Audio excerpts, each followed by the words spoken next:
고달픈 삶의 은혜도 무뎌지고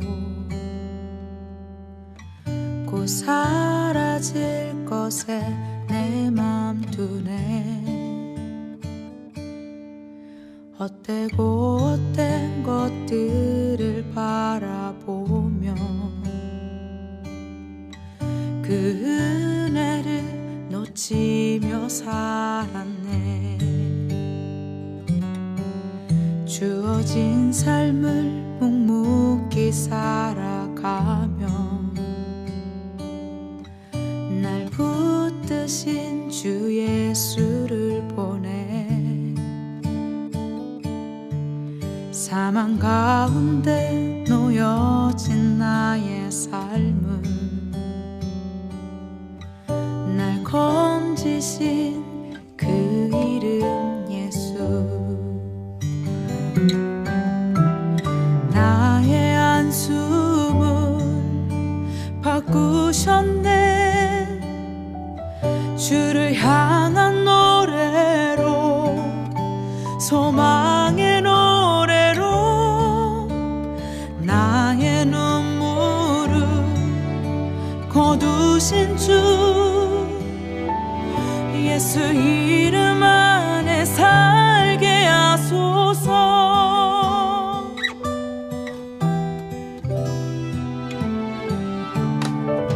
주어진 삶을 묵묵히 살아가며 날 붙드신 주 예수를 보내. 사망 가운데 놓여진 나의 삶을 날 건지신 그 이름 예수.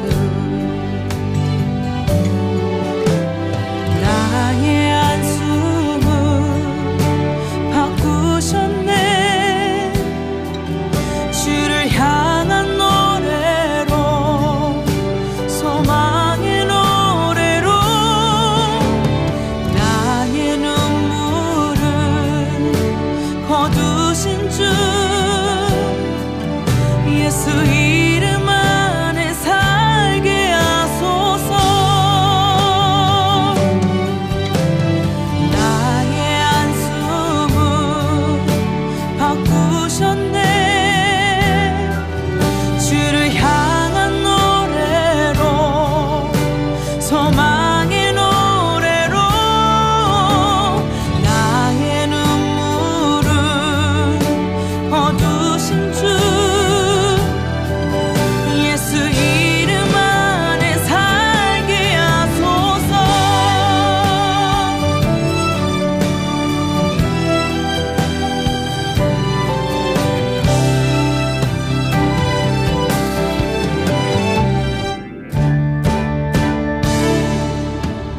나의 한숨을 바꾸셨네.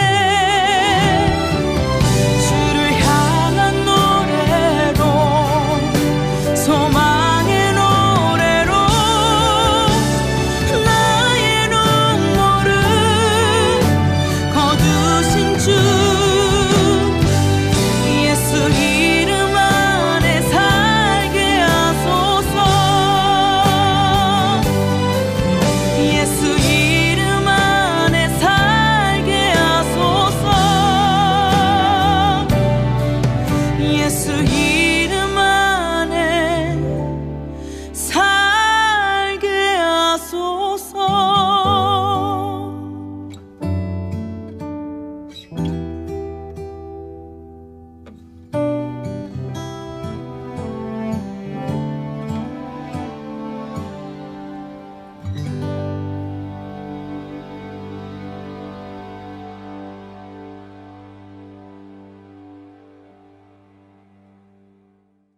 오늘 사도행전 2장 41절부터 47절까지 말씀 같이 보았습니다.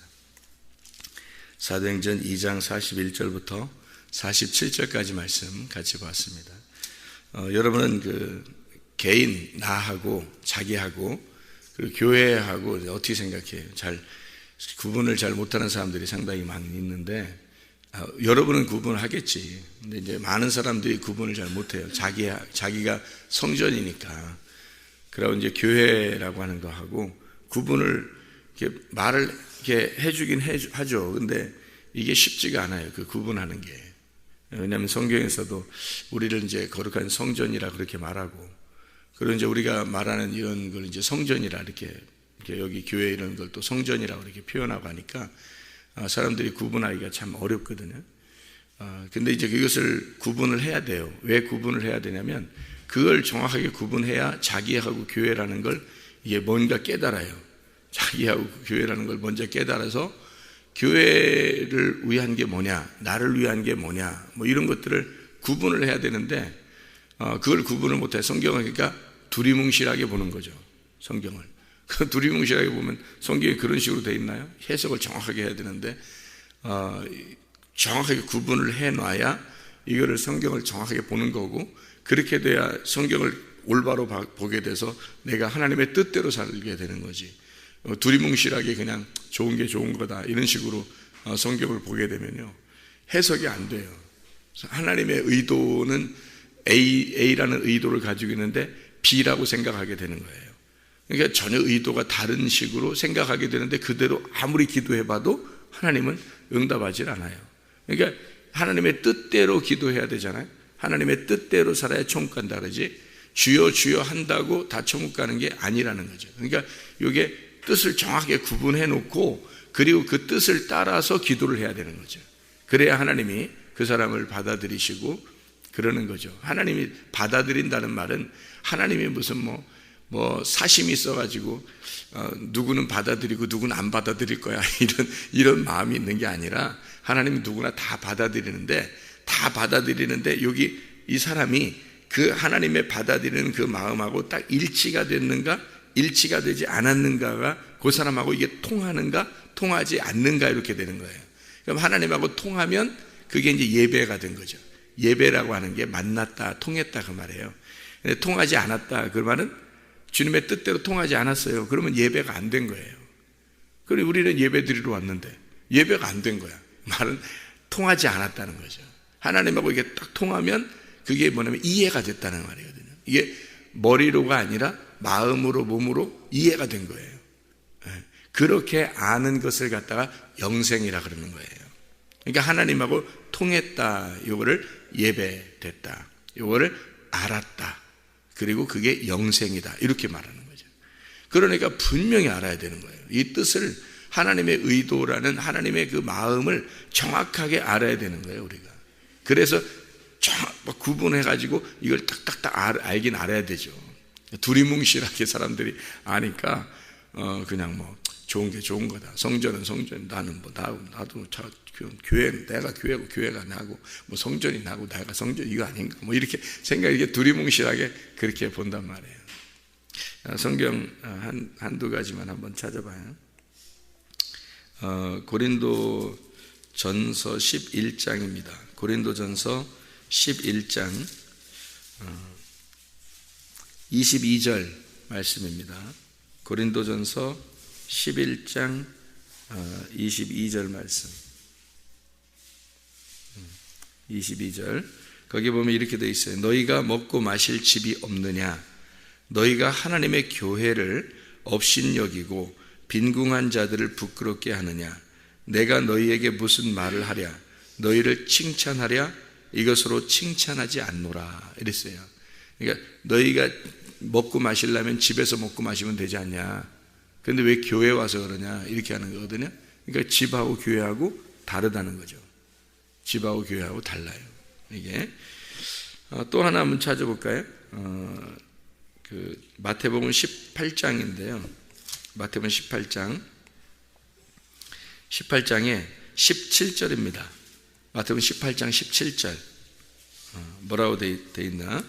17절에 보면 그 17절을 읽으려면요 16절, 15절부터 이렇게 읽으면 딱 이해가 되거든요. 그래서 거기 한번 봐봐요. 마태복음 18장 15절부터 제가 읽을게요. 내 형제가 죄를 범하거든 가서 너와 그 사람과만 상대하여 권고하라.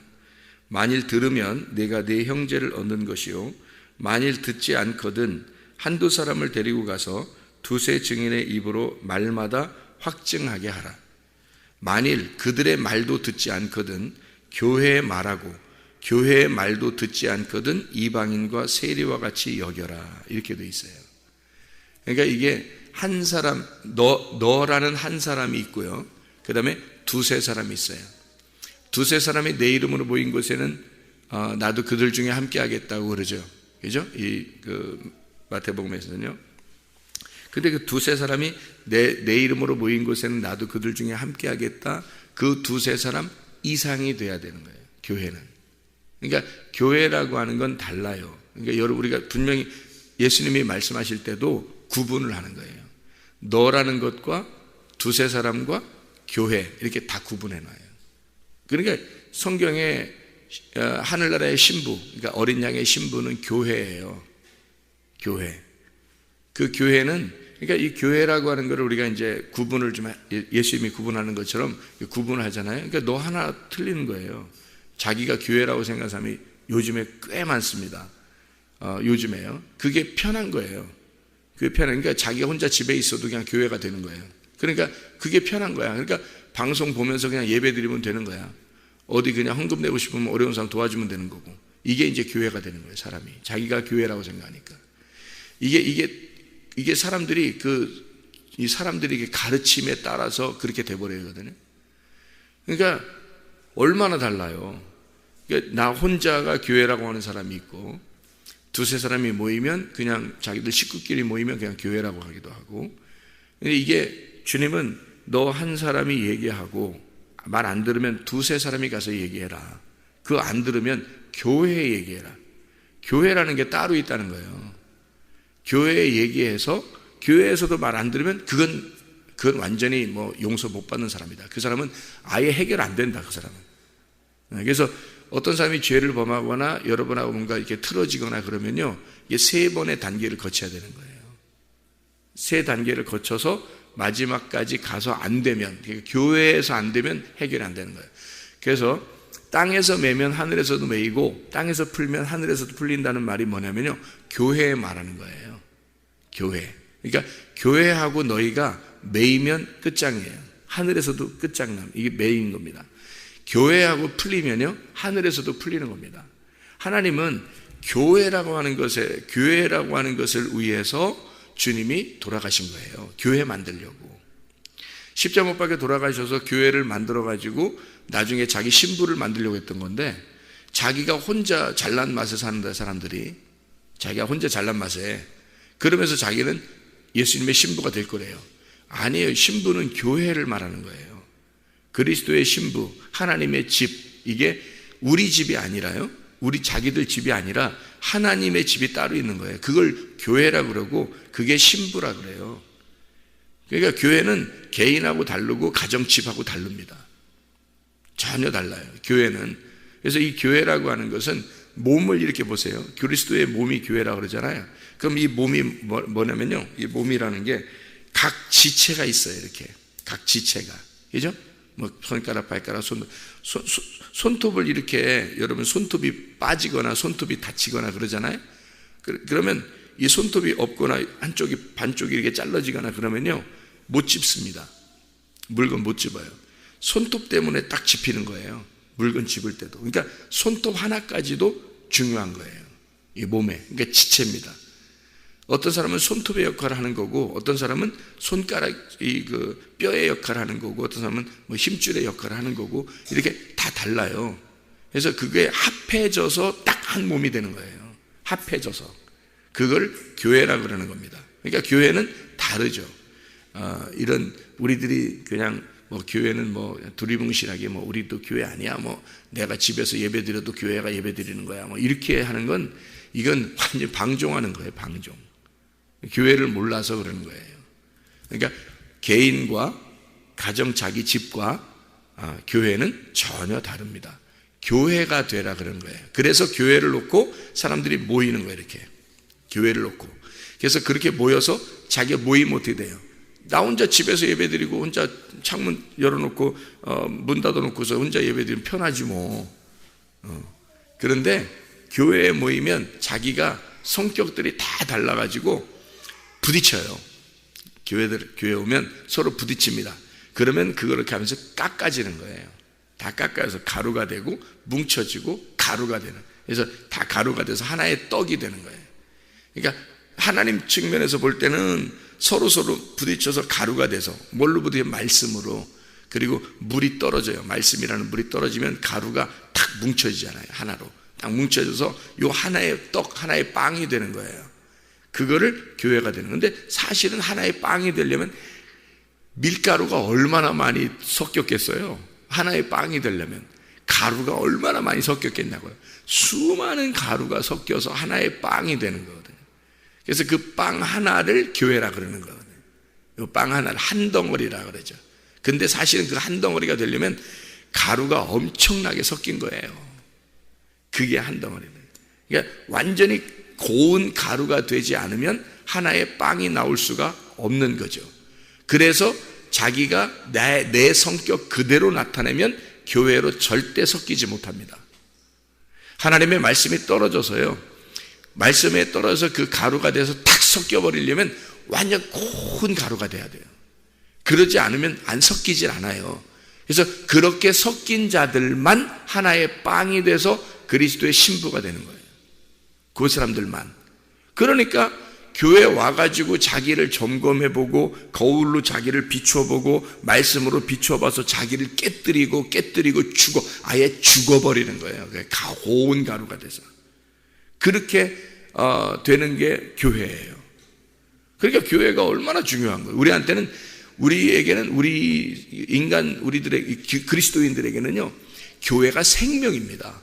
자기가 예수님의 신부가 되느냐 안 되느냐의 결정적인 것이 교회예요. 근데 그 교회를 갖다 무시해버린 지금 시대가 그런 시대예요.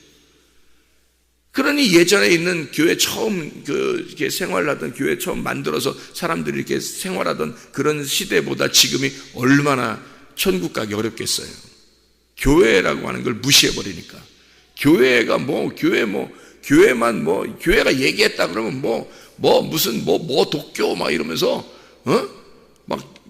하여튼 좋은 소리 안 해요. 목사님이 얘기한다 그러면 잔소리 안 해 이러고요. 시대가 지금 완전히 타락해 버렸습니다. 교회라는 권위가 다 떨어져 버렸어요. 그러니까 이 세상은 원래 어두운데 교회까지도 권위가 떨어져서 어둠이 돼 버렸으니 가장 어두울 때 주님이 오시는 거예요. 가장 어둡다고 생각될 때 빛이 오시는 거거든요. 예수님이 원래 처음 오실 때도 그랬어요. 가장 어둡다고 여겨질 때 그때 예수님이 오셨거든요. 주님이 다시 오실 때도 마찬가지예요. 가장 어둡다는 것이 인정될 때 주님이 오시는 거예요. 가장 어두울 때 그 빛이 오시는 거예요. 그러니까 지금 시대가 어때요, 여러분? 점점 더 예전보다 점점 달라지죠. 점점 앞으로 교회가 더 좋아질 거다, 교회 이미지가 더 좋아질 거다, 이런 거는 거의 아마 불가능할 겁니다. 지금보다 더 나아질 거다라는 건 불가능할 거예요. 이럴 때 진짜 교회가 빛을 내는 그런 시대가 온 거예요. 드디어 진짜 교회가 빛을 내는 시대가 온 거예요. 그래서 이런 때는 진짜 교회다운 교회가 돼버리는 거예요. 그게 최고예요. 지금은 교회다운 교회가 되는 게 우리들이 살 길이에요. 교회가 생각해보세요. 교회가 그냥 두리뭉실하게 또 다른 데 다 비슷하게 가니까 교회가 그냥 그런가 보다 하고 그렇게 다 휩쓸려 가보세요. 사람들이 더 욕하고 더 안 좋게 보고 이런 어둠의 시대가 쾅 매일 때, 이때 진짜 교회다운 교회가 돼버리면요, 진짜 교회다운 교회로 여러분이 다 빛을 나타내게 되면 그 교회가 더 빛이 나게 되는 거예요. 그게 진리의 교회라는 거예요. 진리를 추구하는 교회. 마지막에 진짜 십자가 군병 같은 교회, 진짜 교회는 저래야 돼 하는 그런 교회는 참 너 같아야 돼. 참 네가 다니는 교회 어느 교회냐, 교회는 진짜 그래야 되는데 하는, 시대가 교회가 다 이러는데 니네 교회는 참 야, 내가 볼 때도 교회답다. 이런 교회가 되면요, 그 교회는 사는 겁니다. 마지막 때. 그 교회가 빛을 발하는 진리의 교회가 되는 거예요. 진짜 말씀으로만 살려고 욕심내지 않고 진짜 서로 사랑하고 어려운 사람 정말 굽어 살펴주고 서로 사랑하고 그런 칭찬받을 수 있는 그런 교회, 사도행전 2장에 41절부터 47절까지의 그런 교회, 진짜 같이 모이기를 힘쓰는 교회, 서로 어려운 사람을 돌봐주는 교회, 네 거 내 거 없이 사랑하는 교회, 이런 교회가 되면 이거 진짜 백이 교회가 되면요, 오히려 더 빛을 나타낼 것입니다. 더 모이기를 힘쓰는 그런 교회. 그래서 마지막 때는 오히려 교회가 더 힘을 잃어가는 그런 때, 어둠의 시대인데, 그때 우리는 더 이럴수록 빛을 나타내는 그런 교회가 되어야 되겠다.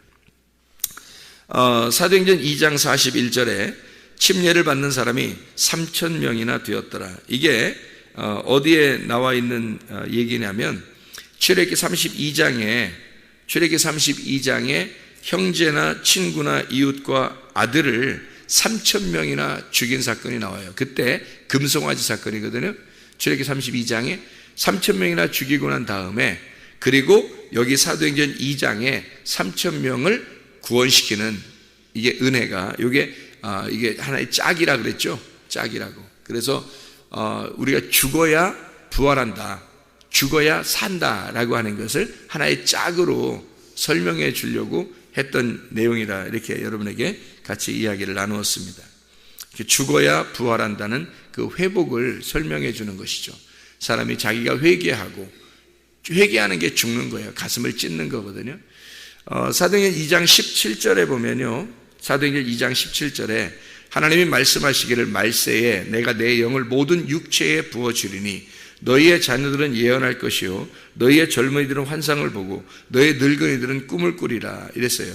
사도행전 2장 37절에 보면 이런 말씀이 있습니다. 그들이 이 말을 듣고 마음에 찔려 베드로와 다른 사도들에게 물어 이르되 형제들아 우리가 어찌할꼬 하거늘, 이렇게 말하죠. 가슴을 찢었단 말입니다.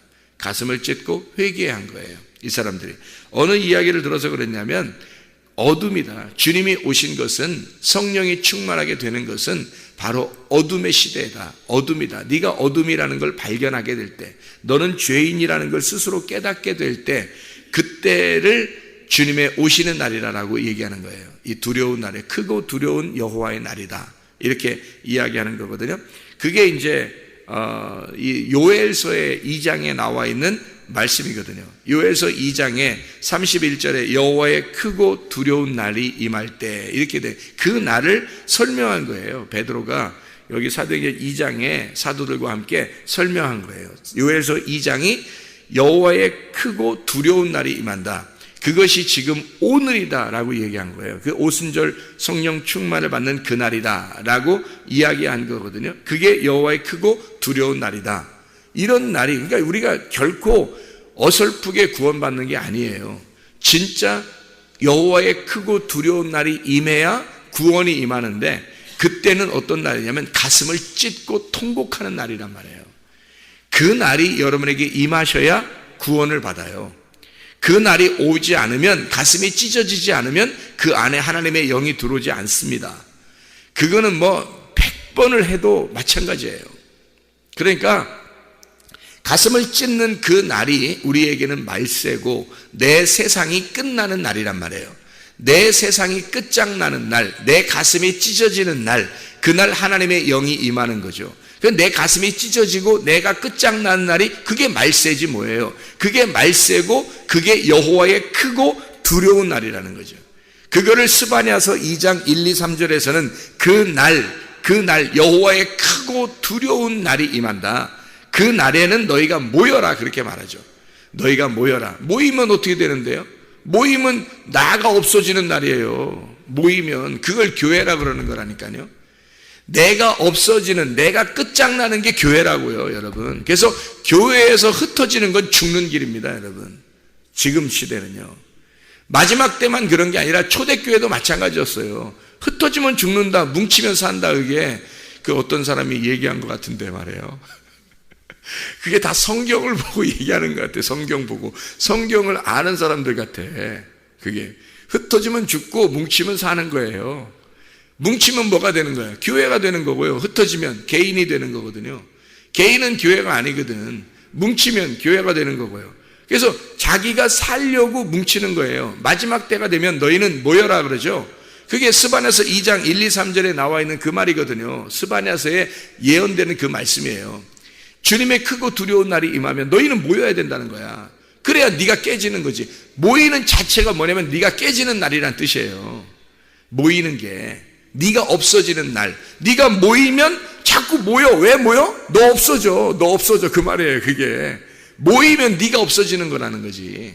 그걸 얘기하는 거예요. 그래서 마지막 때가 되면, 자, 말세가 임하면 너희가 더 어떻게 한다? 모이기를 힘써라. 그게 히브리서 10장 24절 25절의 말씀이에요. 그런 거예요. 그래서 그런 거예요. 모이기를 힘써야 된다는 거예요. 왜냐하면 너가 없어져야 되니까. 그래야 신부가 되니까. 그래야 교회가 되니까. 그 어린 양의 신부를 만들려고 주님께서 오셨으니까, 주님이 십자가 못 박혀 돌아가신 건 너 한 사람 구원하려고 하는 게 아니라 교회를 만들려고 했던 거라니까. 교회를, 자기의 몸된 교회를 만들려고, 자기의 몸을 만들려고 온 거예요. 이 땅에 주님께서 오신 건, 주님 이 땅에 오신 건 자기 몸을 만들려고 왔기 때문에요. 그래서 너희한테 안 알려줘도 교회 몸이 그리스도의 몸이 생겨나야 되는 거니까 주님은 오셨어야만 되는 거예요. 자기 몸을 만들려고. 머리만 있으니까. 태초라는 게 뭐냐면 베레시트거든요. 베레시트가 태초예요. 그게 그 말이. 그래서 이게 베레시트 바라 이러거든요. 베레시트가 그 태초 안에서 바라 창조가 됐다는 말이에요. 창세기 1장 1절의 말씀입니다. 베레시트의 그 원래 그 어근, 그게 원래 어근이 베레시트라는 게 로쉬라는 말이거든요. 머리라는 말이에요. 머리. 그러니까 머리가 창조한 거예요. 하늘과 땅을. 왜? 머리가 왜 창조했냐면 몸을 만들려고 창조한 거란 말이에요. 원래 창세기 1장 1절이 그 뜻이에요. 머리만 있었다. 머리가 창조했다. 왜? 몸을 만들려고.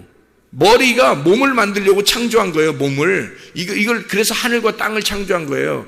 그래서 그 땅 어두운 날을 빛으로 다시 올라오게 만들려고 한 거죠. 땅을 하늘로 만들어서 요거를 몸을 만드는 거예요. 그러니까 이 하나님이라는 머리가 예수님이거든요. 우리 그리스도의 머리. 그래서 그리스도가 우리의 머리가 되셔서 우리를 몸을 만들려고 이걸 온 거죠. 그게 교회란 말이에요, 이게. 그러니까 주님이 오실 수밖에 없는 거예요. 니네가 죄를 짓든 안 짓든. 죄 지니까 죄를 용서하고 오는 거고요. 죄 안 지면 그냥 오는 거예요. 왜? 몸을 만들어야 되니까. 그리스도는 머리니까 우리 몸을 만들어서 하나가 되는 거거든요. 우리가 되는 거예요. 그래서 같이 모여서 그걸 교회라 그러는 거예요. 그래서 교회라는 새 예루살렘 성, 새 하늘과 새 땅, 새 예루살렘 성이라고 그러잖아요. 거기는 어린 양이 그 교회 안에 성전이에요. 왜냐하면 그게 그 안에, 교회 안에 다 들어있는 거니까. 예수님이, 여러분 속에 예수님 없어요? 예수님 있죠. 예수님이 다 각자 있는데 그걸 뭉치니까 교회가 된 거잖아요. 그 뭉쳐. 너희가 모여라. 왜? 마지막 때가 됐으니까 모여라. 더 모여라. 너 없어져라. 너 없어지고 모여라. 교회가 되라. 교회 안에 예수가 있는 거지. 그래서 교회 안에 예수가, 하늘나라 올라가도 우리가 올라갔는데 다 뭉쳐진 교회가 있는 거예요. 그게 천국이에요. 근데 그 안에 예수가 있는 거죠. 그 안에. 그거에 바로. 그래서 머리와 몸이 하나인 것처럼 그리스도의 교회와 우리가 하나 돼서 우리가 된 천국, 우리가 된 교회가 이 땅의 교회가 하늘나라의 천국이라니까요. 이 땅의 교회가 하늘나라의 천국. 그러니까 내가 없어져야 되는 거야. 빨리 뭉쳐야 되는 겁니다, 여러분. 교회에 오면 빨리 뭉쳐야 돼요. 어떻게 해야 교회 사람들하고 뭉칠까를 연구해서 와야 돼. 그게 자기가 살 길이니까. 그게 자기가 살 길이에요. 그러니 그렇게 뭉쳐진 사람들이 한 몸이니까 서로 사랑할 수밖에 없죠. 네 거 내 거 없어지고 싶죠. 이게 사도행전 2장의 삶이란 말이에요. 이렇게 생활하니까 사람들이 저 사람도 우리 생활하고 좀 틀린데, 우리는 내 욕심을 내고 내 자식, 내 돈, 내 거 하면서 자꾸 내 거 욕심을 부리는데 저 사람들은 안 그래. 저 사람들은 이상하게 서로 사랑하고 어려운 사람을 서로 도와주고 막 이런단 말이야. 이상해. 저 사람들 진짜야. 저 사람들 뭔가 달라. 이래야지 교회가 이게 빛이 나는 거지. 자기들의 욕심내고 어둠 가운데 생활하는, 죄악 가운데 사는 거하고 똑같이 생활하면, 그렇게 똑같이 사람들이, 교회 다니는 사람들이 똑같이 생활하니까 이제 계속 욕하는 거예요, 사람들이. 그런 어두운 세상이 됐단 말이에요. 지금 교회가 타락하면 그게 어두운 세상이에요. 왜냐하면 세상은 어차피 어두운데 교회가 타락해버리니까 어둡게, 완전 다 어두워져 버린 거지. 그럴 때 진짜 빛이 되는 교회, 진짜 진리의 교회가 팍 나타나는 거예요, 마지막에. 이게. 그래서 너희가 모여 너 자신을 없애버리면, 너만 없어지면 빛이 된다는 거지. 너만 없어지면. 네가 살아있을 때는 어둠인 거야. 네가 살아있으니까 죄인인 거야. 네가 살아있으니까 땅인 거고 그게 어둠인 거야. 그래서 너희는 모여라 그런 거예요. 모임 자체가 너를 파괴시키는, 너를 심판하는 날이니까 그게 여호와의 크고 두려운 날인 거죠. 그게 주님 오시는 날이고 그게 오순절 성령 충만이 임하는 날이에요. 그래서 베드로는 그렇게 설명한 겁니다. 해석을 그렇게 한 거예요. 요에서 2장을 그렇게 해석해버린 겁니다. 놀라운 거죠.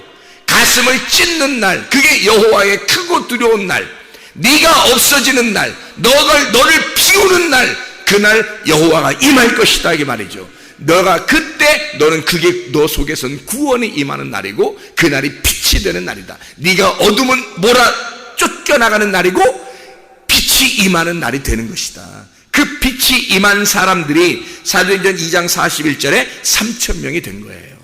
그 빛이 임한 사람들이 3,000명이 돼서 이 사람들이 매일마다 42절에 보니까 그들이 사도의 가르침을 받아, 그냥 막 모이는 게 아니에요. 사도의 가르침을 받아 서로 교제하고 떡을 떼며 오로지 기도하기를 힘쓰니라, 그렇게 말한 거예요. 이 사람들이요. 그때는 진짜 기도가 나오는 거죠. 왜? 말씀을 배우니까. 말씀을 배워 내 가슴이 찢어졌죠. 서로 뭉쳐서 하나가 됐죠. 내가 없죠. 그리고 내가 없으니까 그리스도만 있는 거죠. 그리스도와 교회만 있죠. 그러니까 그 상태에서 사도의 가르침을 받아, 아하, 이게 진짜구나, 이게 말씀이 이런 거구나라고 그 말씀을 배우죠. 그리고 기도하니까 진짜 하나님과 통하는 기도를 하는 거죠. 그게 예배입니다. 그렇게, 이게 진짜 예배예요, 여러분. 이게 사도행전 2장에 41절부터 47절까지의 말씀, 이게 진짜 예배라고요, 이게. 근데 이렇게 진짜 예배를 드리는 사람이 얼마나 되겠냐고. 사람들이 이 어둠의 시대에는 많지 않다고요. 이 날이 그 날이 돼서 와야 되는 거예요. 그 창세기 3장 8절에도요 뭐라고 써있냐면, 그들이 그날 바람이 불 때에 동산 거니시는 여호와 하나님의 소리를 듣고 아담과 그의 아내가 여호와 하나님의 낯을 피하여 동산 나무 사이에 숨은지라 그랬거든요. 죄를 딱 지니까요 그날이 임하는 거예요. 그날이 임해서 그 어둠 가운데 그날이 딱 임하잖아요. 그날이 임하니까 여호와가 바람을 타고 소리를 내면서 딱 나타나는 거예요. 다 어둠이라는 그 자리에 빛으로 이 어둠을 찢고 들어오는 거죠. 그때 이 처음으로 아담과 하와와 얘기하는 겁니다. 처음으로요. 하나님이. 그전에는 얘기 안 해요. 어둠이라는 사실을 너희는 어차피 어둠이에요. 하나님으로부터 창조된 모든 인간은 어차피 어둠이라고요. 하나님의 빛이니까 우린 어둠이거든요. 그 어둠하고 얘기를 하려면요, 어둠이 어둠이라는 걸 깨달아야지 얘기하잖아요. 빛이. 어둠이 자기가 어둠이라는 걸 깨달아야 빛이 올 거 아니에요.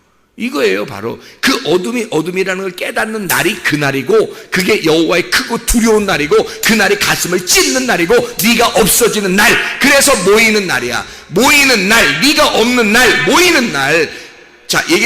내가 없는 날, 모이는 날, 모이는 날, 내가 없는 날. 이해가 되겠어요? 이게 교회라니까. 교회가 되는 날, 내가 없어지는 날, 내가 없어지는 날, 교회가 되는 날이야. 그게. 그러니까 그날 내가 가슴이 찢어진 날, 그날 주님이 들어오신다고요. 그 사람이 만나러 오신다는 말입니다. 이게 자기가 죄인이라는 걸 깨닫고 막 괴로워하는 날, 내 가슴이 찢어지는 날, 그때 주님이 오셔요. 말라기서 4장 5절의 말씀, 6절의 말씀 읽고 마치도록 하겠습니다. 말라기 4장 5절 6절의 말씀 이렇게 되어 있습니다. 뭐라고 되어 있냐면요, 이렇게 되어 있죠. 보라, 여호와의 크고 두려운 날이 이르기 전에 내가 선지자 엘리야를 너희에게 보내리니. 왜 선지자 엘리야를 먼저 보내요? 그 크고 두려운 날이 임하기 전에. 엘리야를 보내서 말씀이 와야 자기가 어둠이라는 걸 깨닫죠. 크고 두려운 날이 임한다는 것을 깨닫죠. 그 날이 내가 찢어지는, 내 가슴이 찢어지는 날이 와야 되죠. 누가 먼저 와야? 엘리야가 와서 가르쳐줘야 내가 죄인이라는 걸 알지. 생각해 보세요. 내가 혼자 살려고 했구나, 내가 교회라는 걸 무시하고 내가 혼자 살려고 했구나 라는 걸 엘리야가 와서 먼저 깨닫게 해줘야 내가 찢어지는 날이 오는 거지. 내가 찢어지는 날이 여호와의 크고 두려운 날이니까, 여호와의 크고 두려운 날이 이르기 전에 엘리야를 먼저 보내서 말씀을 줘야 그걸 알게 된다는 거지. 그 알게 되는 그날이 가슴이 찢어지는 날이고 그날이 구원의 날인 거예요. 그가 와서 어떻게 하느냐? 아버지의 마음을 자녀에게 돌이키게 하고 자녀들의 마음을 그들의 아버지에게 돌이키게 하리라. 돌이키지 아니하면 두렵건대 내가 와서 저주로 그 땅을 칠까 하노라. 자, 엘리야가 먼저 와서 말씀을 증거했어요. 이게 지금 시대의 목사가 해야 할 일이라고. 이게 지금 시대의 주의 종들이 해야 될 일인데 이걸 안 하는 거야. 엘리야가 없는 거야. 엘리야를 만나면 구원받는데 엘리야 그 사람을 못 만나는 거야. 이 사람을 침례 요한을 만나면 회개하는데 침례 요한을 못 만나는 거예요. 사람들이 침례 요한 같은 사람이 없으니까. 그러면 엘리야 같은 사람이 와야지. 그 사람 만나면 구원받고, 침례 요한 같은 사람이라면 그 사람 만나면 구원받겠죠. 회개하니까, 자기 가슴을 찢으니까, 나를 없애버리니까, 그러면 주님을 만나겠죠. 이거예요. 바로 엘리야를 만나셔야 된다고, 침례 요한을 만나셔야 된다고. 그러면 지금 시대의 주의 종들이 다 침례 요한이 돼야 하고 엘리야가 돼야 되는 거란 말이에요. 지금 시대는 자기만큼은 하나님을 알아야 된단 말이에요. 누구보다도 자기만큼은 하나님을 만난 게 있어야 된다고. 진짜로 엘리야가 하나님을 만난 사실이 있어야 그 말씀을 가지고 진짜로 가는 거죠. 침례 요한이 하나님의 말씀을 가지고 있어야 진짜로 가는 거죠. 자기가 무슨 말만 하겠어요? 주여 주여 하고 그냥 말만 하고? 안 해요. 진짜 가슴 속에서 그 말이 자기 속에서 진짜라는 걸 설명이 돼야 되거든요. 그게 침례 요한이고 그게 엘리야잖아요. 그런 사람이 있어야 된다고요. 그 사람을 만나야 구원받아. 근데 그 사람이 왔는데 너희가 그 말을 듣지 아니하면 저주로 그 땅을 쳐버린다. 너예요. 너. 그게 땅이라고요. 그거 너 쳐버린다는 거야. 그 말을 듣지 않으면 그건 쳐버린다는 거야. 목사들이 뭐 굉장히 우쭐하려고 얘기하는 게 아니에요. 이게 진짜 주의 종이면 이 하나님의 말씀인데, 하나님의 말씀이 오면 여러분 가슴을 찢는단 말이에요. 여러분 가슴을 찢어서 주님이 들어가시려고 하는데, 나는 우리 주의 종들은 주님이 아니란 말이에요. 주님이 오시도록 광야에 외치는 자의 소리가 돼야 하고 그 길을 예비하는 거예요. 주님이 오시도록 가슴을 찢어 놓는 역할을 하는 거라고. 가슴을 찢어 주님이 들어오시도록 만들어야 돼. 그 사람을 제대로 만나면 가슴이 찢어지고, 그 사람을 제대로 만나면 내가 없어져 버리는 거예요. 그러면 주님이 오신다고. 그러면 그 사람 구원받는 거예요. 그러면 교회가 확 뭉쳐지겠죠. 왜 사람들이 교회를 확 뭉치지 않느냐? 말씀을 듣지 않기 때문입니다. 엘리야가 왔는데, 침례 요한이 왔는데 회개하지 않는 거예요. 가슴을 찢지 않는 거예요. 그분이 그 사람의 말을 듣지 않는 거예요. 그러면 저주로 그 땅을 쳐버리겠다 그 말입니다. 그 주님이 오실 때 말 듣지 않는 것, 이것이 저주라는 거예요. 그 자체가. 주님이 오셔야 축복인데 주님이 안 오시니까, 가슴을 안 찢으니까 그 사람에게 들어올 기회가 없는 거예요. 주님이 오실 기회가 없는 거예요. 이게 저주지 뭐예요. 그게 저주란 말이에요. 축복이 아니라. 가슴이 찢어지는 날이 와야 하고, 가슴이 찢어지는 날, 주님이 내게 들어오시는 그날, 나에게는 심판의 날이고 여호와의 날이, 여호와의 크고 두려운 날이지만 그 날이 구원의 날이란 말이에요. 그 날이 여러분에게 임하셔야 된다고요.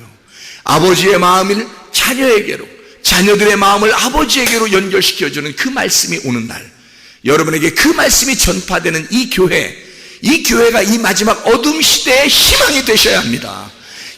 우리 교회가 이 마지막 때의 희망이 되셔야. 그런 희망, 빛의 교회가 되지 않으면 뭐하러 교회예요? 뭐하러 교회하냐고요? 피곤하게. 그런 빛의 교회가 되지 않으려면 뭐하러 교회하시냐고 생각을 해보라고요. 여러분, 그리스도와 교회를 위해서 기도하십시다. 기도하겠습니다.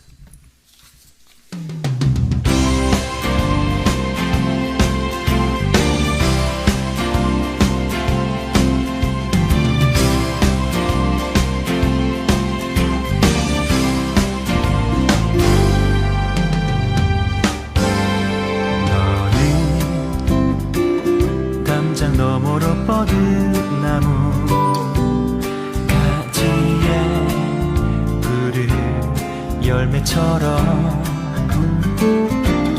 하나님의 귀한 축복이 삶에 가득히 넘쳐날 거야. 너는 어떤 시련이 와도 능히 이겨낸 강한 발이 있어. 전능하신 하나님께서 너와 언제나 함께 하시니. 너는 하나님의 사랑, 아름다운 하나님의 사랑. 나는 널 위해 기도하며 내 길을 축복할 거야. 너는 하나님의 선물, 사랑스러운 하나님의 열매, 주의 품에 꽃 피운 나무가 되어줘.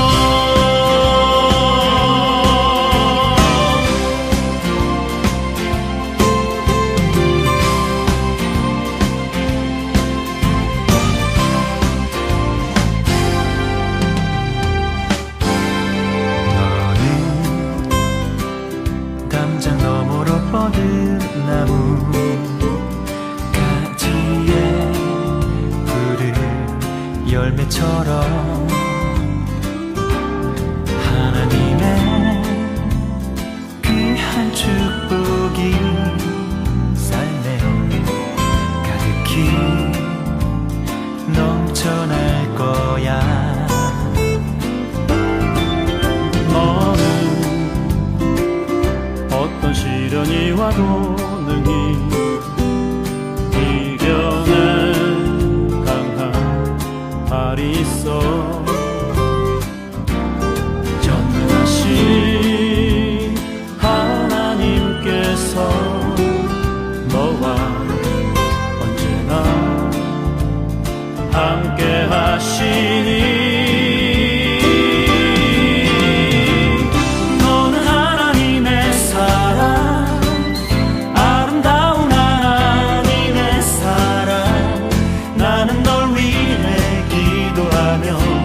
내 길을 축복할 거야. 너는 하나님의 선물, 사랑스러운 하나님의 열매, 주의 품에 꽃 피는 나무가 되어줘.